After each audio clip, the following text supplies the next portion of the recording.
విదేశాల్లో ఉద్యోగాల పేరుతో మోసగించడమే చూశాం. అయితే ఇప్పుడు ఏకంగా అమ్మేస్తున్నారు. హైదరాబాద్కు చెందిన యువతులను అరబ్ దేశాలకు విక్రయిస్తోంది ముఠా. ఇక్కడేమో ఉద్యోగం పేరుతో ఫ్లైట్ ఎక్కిస్తారు. అక్కడ దిగాక అసలు విషయం తెలుస్తుంది.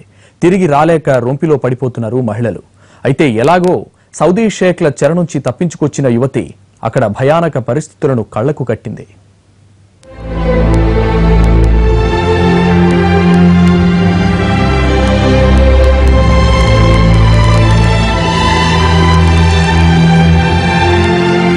హైదరాబాద్ రాజేంద్ర నగర్ కు చెందిన బేగం కొన్నాళ్ల క్రితం భర్తతో విడిపోయింది. ఒక బాబు ఉన్నాడు. కుమారుడి పోషణ కష్టతరమైంది. దీంతో ఉపాధి కోసం ప్రయత్నాలు ప్రారంభించింది. ఈ క్రమంలో విదేశాల్లో ఉద్యోగాలు ఇప్పించే ఓ మహిళ బేగంకు పరిచయమైంది.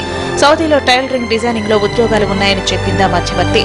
అక్కడికి వెళ్లాలంటే కొంచెం ఖర్చవుతుందని చెప్పింది. ఆ తర్వాత ముంబైలో ఉండే మరో ఏజెంట్ ని పరిచయం చేసింది. ఇద్దరూ కలిసి ఆమెను సౌదీకి పంపారు.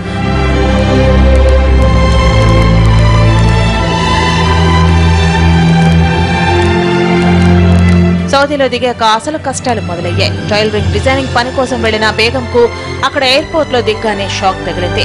ఆమెను 25,000 రియాల్స్ కు కొనుగోలు చేశామని ఎయిర్పోర్ట్ నుంచి తీసుకెళ్లడానికి వచ్చిన వ్యక్తి చెప్పడంతో షాక్ తింది. తమ బాకీ తీరే వరకు ఏ పని చెబితే అది చేయాలంటూ బెదిరించారు. తాను టైలరింగ్ జాబ్ కోసం పెద్ద మొత్తం ఖర్చు పెట్టుకుని వచ్చానని, తన దగ్గర వర్క్ వీసా ఉందని చెప్పింది. వెంటనే తన ఏజెంట్లకు ఫోన్ చేయబోగా షేక్లు ఆమెను ఎత్తుకుపోయి ఒక ఇంట్లో బంధించారు. 4 రోజుల పాటు చిత్రహింసలకు గురి చేశారు. సెల్ ఫోన్ లాక్కుని ఎవరితో మాట్లాడనీయకుండా చేశారు. తప్పించుకుని బయటపడిన వెంటాడి పట్టుకున్నారు. जी घर में वहाँ वो लोग मेरे को खाने नहीं दे रहे थे, पानी नहीं दे रहे थे, बंद करके पूरे एक रूम में बंद करके रख दिए थे वहाँ पे। और वो लोग मेरे को मार रहे भी थे। मैं वो लोग को बोली भी कि मैं ये काम करने के लिए नहीं आई, बोलो तो बोले कि काम करना है तो यही करना, नहीं तो नहीं करना। मेरे को कफिल बोला कि हम जो हैदराबाद बॉम्बे का एजेंट है वो एजेंट को 25,000 रियाल दे के मेरे को खरीदे बोल के बोले। ये लोग उसको बेच दिए थे 25,000 रियाल में। तब वो बोला कि अगर तेरे को जाना है तो 25,000 रियाल दे। मैं कहाँ से ला के दूंगी? अगर मेरे पास उतने पैसे होते तो मैं वहाँ थोड़ी सी जाती काम करने के वास्ते। मैं नहीं देती। तो वो लोग मेरे को खाना नहीं दिए, पानी नहीं दिए, बंद करके रख दिए, ना किसी से बात करने दे रहे थे। तभी मेरा नेट चालू था, इसीलिए मैं सबको कांटेक्ट करके यहाँ तक आने की कोशिश करी। బేగంతో వ్యభిచారం చేయించే ప్రయత్నం చేశారు షేక్లు. తాము చెప్పిన పనులు చేయాలని, ఇంటి పని నుంచి వ్యభిచారం వరకు అన్ని పనులు చేయాల్సిందేనంటూ ఒత్తిడి తెచ్చారు. అందుకు నిరాకరించినందుకు చావు బాదారు. మరో 6 రోజులు నరకం చూపించారు. చివరకు తప్పించుకుని అక్కడ భారత ఎంబసీని కలిసింది బేగం. వారి సహకారంతో ఇంటికి చేరింది.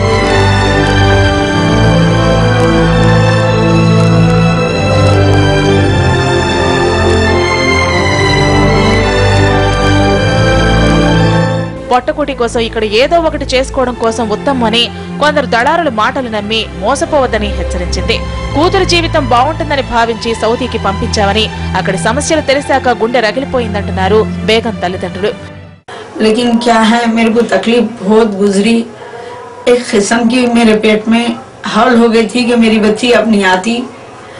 मेरे को भरोसा कम हो गया था। उसका मासूम बच्चा मेरे पास था। वो बच्चे का सहारा चले जाता, हम कब तक साथ देते बुढ़े आदमी। हमको ये है तकलीफ बहुत थी। ఇటీవల హైదరాబాద్ నుంచి 18 మంది యువతులు సౌదీ వెళ్లి అక్కడ వేధింపులకు పారిపోయి వచ్చారు. బేగంది కూడా అదే కథ. హైదరాబాద్ లో ఉండే ఏజెంట్లు డబ్బు కోసం ఇక్కడి మహిళలను దగా చేయడమే కాకుండా ఏకంగా అమ్మేస్తున్నారనే విషయం తెలిసి అక్కడికి వెళ్లాలనుకుంటున్న వారు వణికిపోతున్నారు.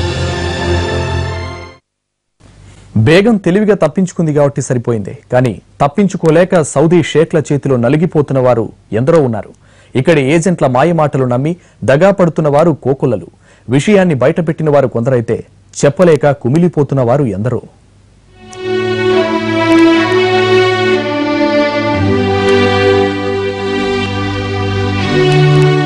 సౌదీ షేక్ల అరాచకాలు నానాటికి పెరిగిపోతున్నాయి. ఉద్యోగాల కోసం వెళ్లిన యువతలను ఆటబొమ్మల్లాగా చూస్తున్నారు. మేం కొన్నాం, మా ఇష్టం అన్నట్టుగా సాగుతోంది వారి వ్యవహారం. ఒక పని కోసం వెళ్లిన వారిని అన్ని పనులు చేయాలని ఒత్తిడి తెస్తున్నారు. తాము చెప్పిన పని చేయకపోతే ఎంతకైనా తెగిస్తున్నారు. సౌదీ వెళ్లిన ఓ హైదరాబాదీ యువతి ఈ మధ్య హత్యకు గురైంది. అరబ్ దేశాల్లో కొన్నాళ్లు కష్టపడితే 4 రాళ్లు వెనకేసుకోవచ్చనేది చాలా మంది ఆశ. పెద్దగా చదువులేని వాళ్లు, ముస్లింలు సౌదీ, దుబాయ్ లాంటి దేశాల్లో ఉద్యోగాల కోసం వెళుతుంటారు. హైదరాబాద్ వరల్డ్ సిటీకి చెందిన చాలా మంది సౌదీలో ఇంటి పనులు చేయడానికి వెళుతుంటారు. అలాంటి వారిలో అసీమా కూడా ఒకరు. పాత బస్తీలోని చంచల్గూడ సమీపంలో ఉండే అసీమా బతుకుతెరువు కోసం సౌదీ వెళ్లింది. 5 సంవత్సరాల క్రితం ఒక షేక్ ఇంటిలో పనిచేసేందుకు వెళ్లింది. మొదట్లో అంతా సరిగానే ఉన్నా 2 ఏళ్ల తర్వాత అసీమాకు కష్టాలు మొదలయ్యాయి. ఆమెపై లైంగిక దాడులు చేశాడు యజమాని.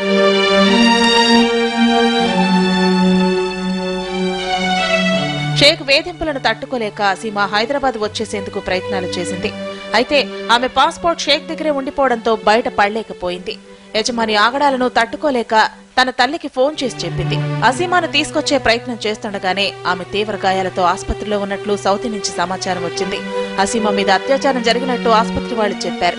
ప్రస్తుతం సౌదీ ఆసుపత్రిలో ఉన్న తన కూతురు శవాన్నైనా తీసుకురావాలని కోరుతోందా తల్లి.